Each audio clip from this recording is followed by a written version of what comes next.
Shakeel but ये वो साहिब हैं जिनका ताल्लुक डायरेक्टली लगता है अमीर बालाज और फिर एहसन शाह कत्ल केस के साथ। शकील बट साहिब की मुद्दत में गुज़श्ता शब 29 तारीख को एक FIR का इंदराज होता है। उस FIR का मतन हम आपके सामने रखेंगे और इस FIR का पोस्टमार्टम करके आपको बताएंगे कि जनाब शकील बट साहिब ने कितनी जुर्रत का, कितनी बहादुरी का या फिर कितनी हिकमत का और कितनी बुजदिली का मुजाहरा किया है शकील बट साहब, जो कि इन्वेस्टिगेशन ऑफिसर के तौर पर तमाम तर फराइज सर अंजाम दे रहे थे अमीर बालाज कत्ल केस के हवाले से। और फिर इन्हीं की एक तरह से सरपरस्ती में जिस वक्त पुलिस प्रोटोकॉल के अंदर एहसन शाह को एक जगह से दूसरी जगह मुंतकिल किया जा रहा था, तो मुखबरी के नतीजे में एहसन शाह का कत्ल हो जाता है। कत्ल होता है 23 तारीख को और कत्ल के ठीक 20 मिनट के बाद FIR का इंदराज हो जाता है, जिसके अंदर पूरी की पूरी स्टोरी जो है वो घड़ ली जाती है, जिसमें एहसन शाह के भाइयों को और नामालूम अफराद को शामिल कर दिया जाता है ताकि एहसन शाह की पैरवी करने के लिए कोई मर्द कोर्ट कचहरी के चक्कर ना लगाए। उसके बाद गुज़श्ता शब 29 तारीख को एक और FIR का इंदराज किया जाता है शकील बट साहब की मुद्दत में, जिसके अंदर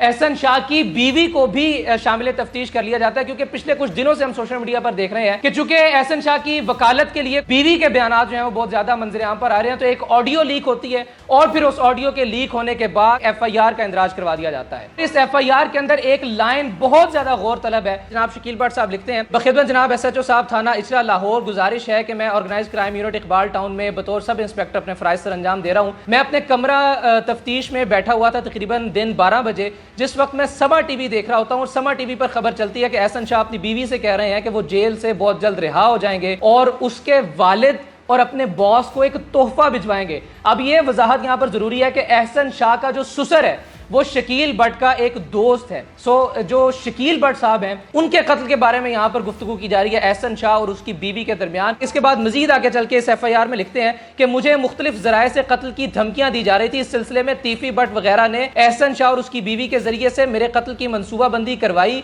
और इस मुतल्लिक खबर लीक होने पर एहसन शाह को भी कत्ल करवा दिया।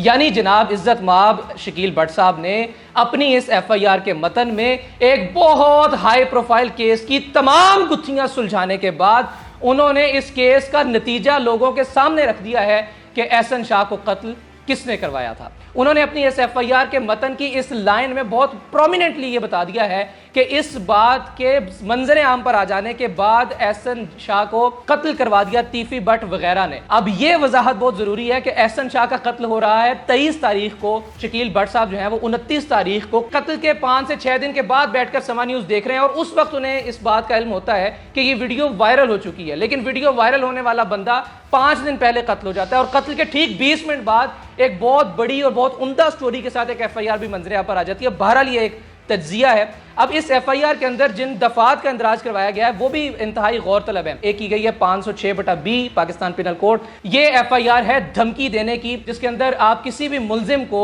बगैर वारंट के गिरफ्तार नहीं कर सकते, उसके घर में रेड नहीं कर सकते। ये नॉन कंपाउंडेबल है, यानी इसके अंदर सुलह भी नहीं हो सकती। और सबसे बड़ी बात ये बेलेबल ऑफेंस है और तीफी बट और गोगी बट बैरून मुल्क बैठे हैं जो कि बासानी पाकिस्तान की मुअज़्ज़ज़ अदालतें उनसे बेल हासिल कर सकते हैं। जो दूसरी 25D की दफा है वो लगाई गई है सहूलतकारी के एतबार से और ऑडियो लीक्स के एतबार से, वो लगती है एहसन शाह पर और उसकी बीवी पर। एहसन शाह को इस FIR के इंदराज से पहले, इस ऑडियो लीक से पहले उसके मंतकी अंजाम तक पहुंचा दिया गया था और अब बची सबसे ज्यादा एहसन शाह की मौत पर बैन करने वाली, उसकी लाश पर वावेला करने वाली उसकी बीवी। उसको इस FIR की इस दफा के तहत कानून के कटहरे में लाया जाएगा। फैसला आपने करना है कि यह FIR का इंदराज किसी मुलजिम की, किसी मुजरिम की गर्दन पकड़ने के लिए किया गया है या फिर उसकी गर्दन को आज़ाद करवाने के लिए।